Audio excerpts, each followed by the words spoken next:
En esta oportunidad vamos a ver algunas imágenes captadas con un dron que poseía una cámara de alta definición para que podamos percibir aproximadamente las dimensiones de esta masiva estructura.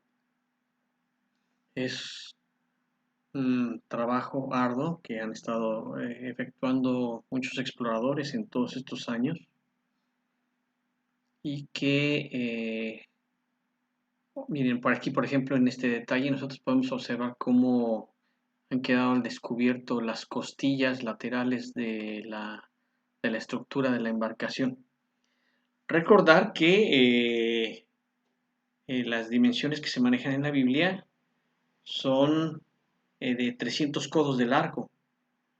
Un descubrimiento importante de Ron Wyatt es que la medida del codo no es el codo bíblico, sino el codo egipcio. El codo egipcio equivale a 52 centímetros, por lo tanto, el largo de la embarcación es de 153 metros de largo, y como dijimos, y 26.5 metros de ancho. Aquí tenemos estos detalles extraordinarios de la imagen del arca, como se muestran en el video proporcionado por la página arcdiscovery.com. Vamos a ver algunos otros.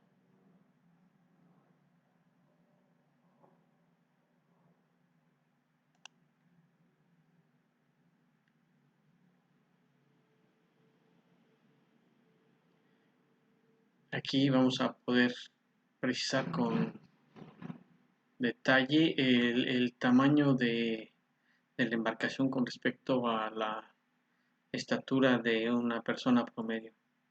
Aquí vemos desplazándose a dos exploradores para que tengamos una idea de las dimensiones de las que estamos hablando. Es colosal.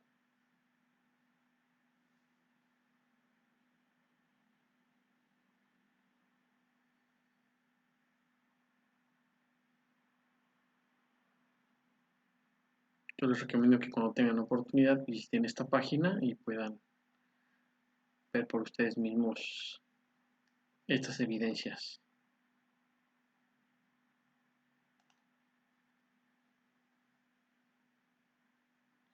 Esta panorámica extraordinaria.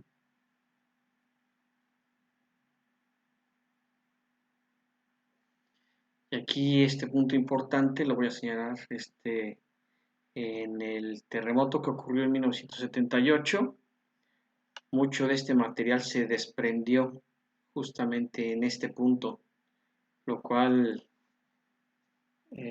fue sorprendente porque de otra manera se hubiera tomado muchos años el poder retirar todo ese volumen de material con máquinas excavadoras.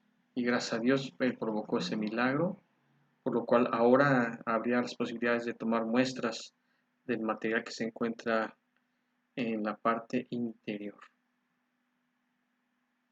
Continúo la presentación ahora con imágenes fijas en esta fotografía blanco y negro. Vemos la silueta del arca. Este fue parte de las fotografías del artículo publicado en septiembre de 1960 por la revista Life. Es una fotografía aérea que fue analizada por un capitán del ejército turco más o menos en 1950. Tiempo después se organizó una expedición a pie compuesta por elementos del ejército en Turquía y algunos otros estadounidenses. Aquí lo que vale la pena destacar mucho es este flujo que se ve acá, es prácticamente petrificado, es un detalle de cómo se desplazó aquí una gran cantidad de lava de la erupción de un volcán cercano. Este siguiente par de fotografías, también del artículo de Life en los años 60, muestra cómo se veía el terreno originalmente prácticamente a nivel de piso, no sobresalía gran cosa. Y acá al fondo vemos nuevamente la silueta de la embarcación. Fotografías en blanco y negro. Lo mismo, el perfil del gigantesco bote. Ahora, esto es justamente cómo lucía el sitio arqueológico antes del terremoto y después de 1978 nos damos cuenta como aquí en este costado hubo un desplazamiento muy importante de material que prácticamente hubiera sido muy difícil poder haberlo logrado de manera pues natural utilizando excavadoras y demás, porque esto además de implicar equipos especializados hubiera consumido una gran cantidad de recursos económicos que prácticamente ellos no tenían. Es una fotografía tomada con película infrarroja. Aquí el detalle que vale la pena destacar son estos puntos que prácticamente dejan ver lo que sería la posición de pilares que sostenían la estructura del segundo piso de la cubierta. Aquí los vemos, algunos de ellos. No es posible verlos a simple vista. Bien, esta es una fotografía de Monte Ararat.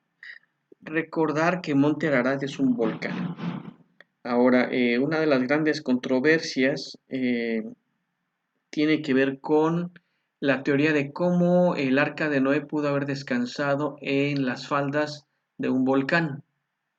Y para esto yo les voy a pedir que usando su imaginación cierren los ojos y se imaginen que se construye, o imagínense una pequeña piscina de 10 metros de largo, 10 metros de ancho, con una profundidad, ¿les parece bien?, de 50 centímetros. Coloquen agua.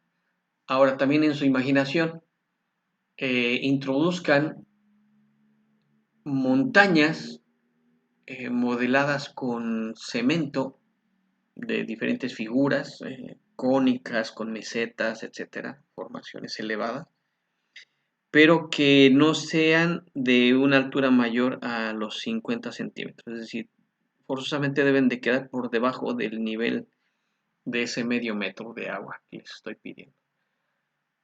Ahora, en proporción, hagan un pequeño, o en la imaginación obviamente, hagan un pequeño barco a escala y intentemos imaginar cómo gradualmente nosotros vamos haciendo descender el nivel del agua.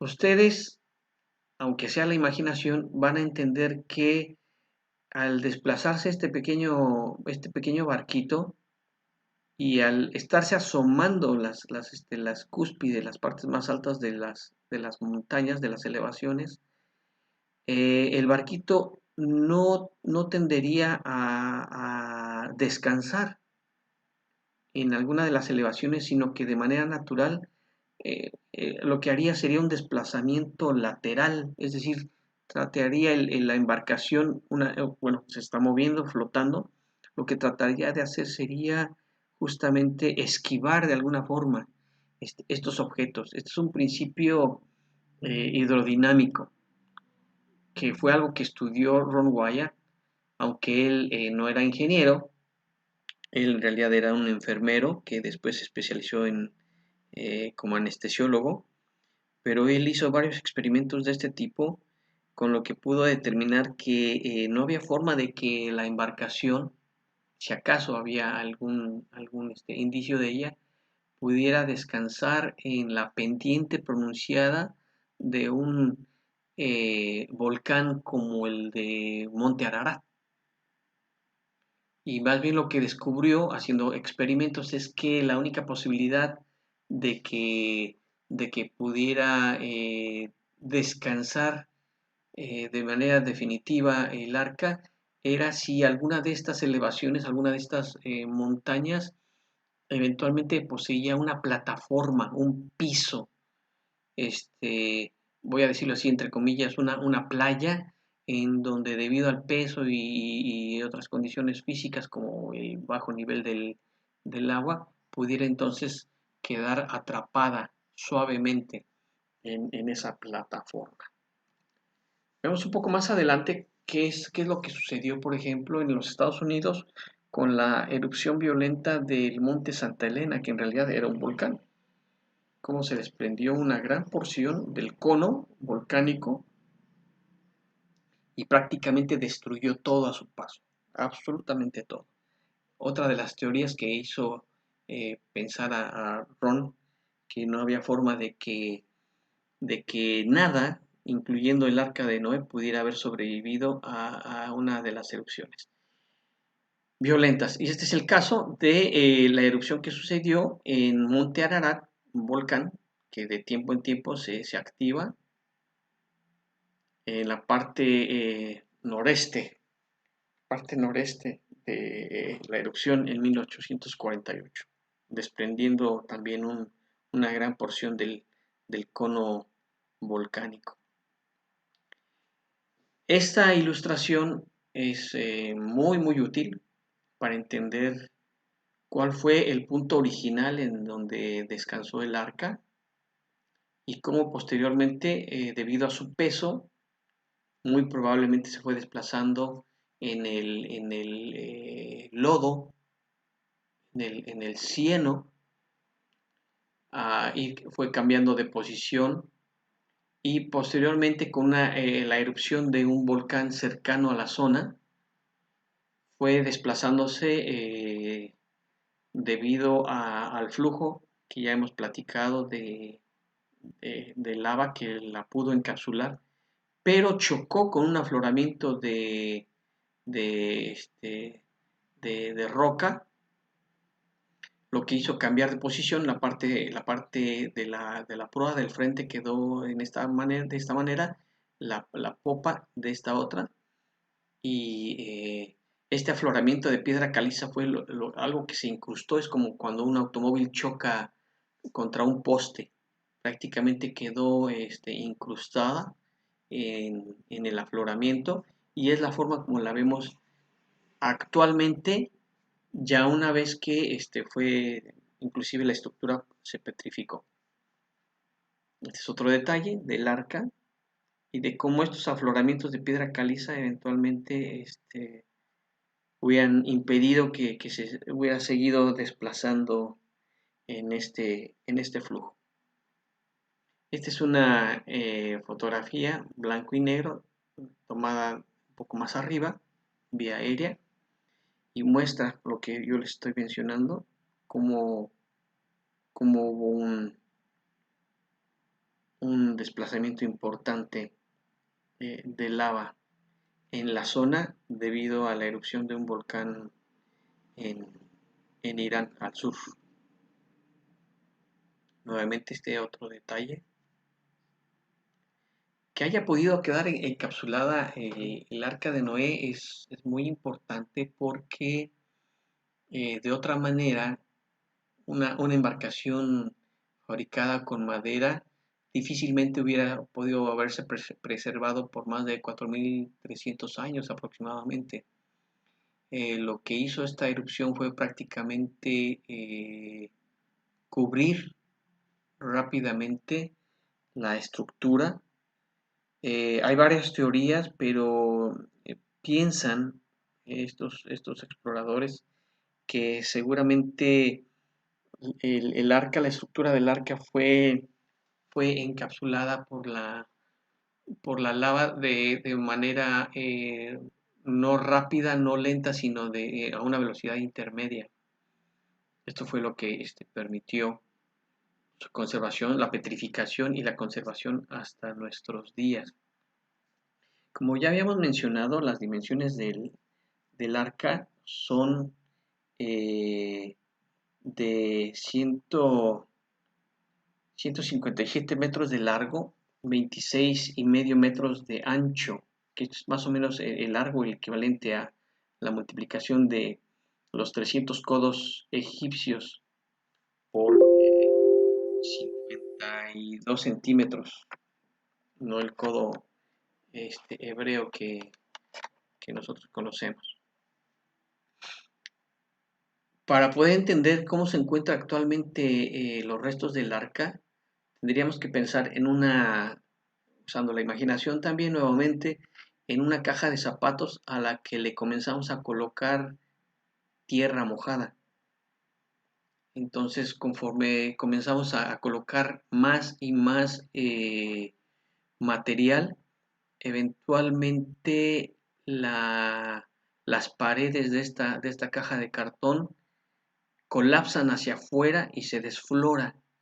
Es aproximadamente lo que sucedió con el arca. Era una estructura sellada de 3 pisos, pero paulatinamente por la erosión hay que tomar en consideración que esa zona es una zona glaciar. Y esto implica que de tiempo en tiempo, durante el año, de manera estacional también, se dan los deshielos, corren glaciares y con esto, pues, se hace un desplazamiento de una gran cantidad, de grandes volúmenes de material. Estas son 2 fotografías de aproximadamente qué es lo que sucede con embarcaciones similares de madera cuando son preservadas. En este caso, aquí alcanzamos a ver algunas pequeñas estructuras. Esto no es el arca, es una embarcación mucho menor, pero podemos ver cómo la embarcación prácticamente deja su huella en los costados, en las paredes de aquello que la pudo haber mantenido preservada por un poco más de tiempo. Claro, no es un proceso de petrificación, pero sí pudo haber sido un pantano, etcétera.